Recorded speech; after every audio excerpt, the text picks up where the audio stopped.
I'm Ben Ong, and I'm here to talk about an article that I've written with my PhD supervisors, who are Professor Niels Buus from the University of Sydney and Dr. Scott Barnes from Macquarie University.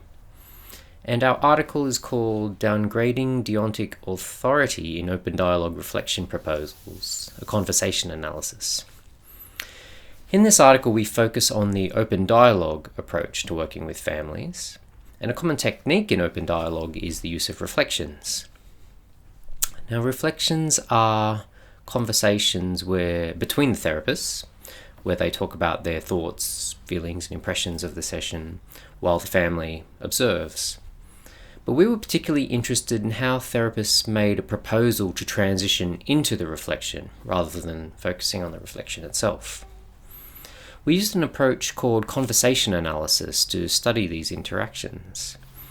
And conversation analysis is an interesting type of approach. It's a bit different to other qualitative approaches, such as thematic analysis or discourse analysis, which looks at themes across broader parts of interaction. Conversation analysis instead focuses on the micro details or the conversational practices that people use, and how those practices achieve particular social actions. So we analysed 14 hours of open dialogue conversations and particularly noted the reflection proposals.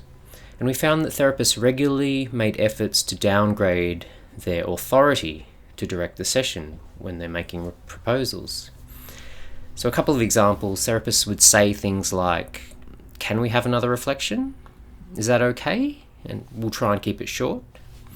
Or another example is, "I'm wondering if there's space for a reflection, but I don't know where you're at." In these extracts, there are a number of features of interest, such as the therapist asking permission and requiring the agreement of the recipients before the reflection can happen.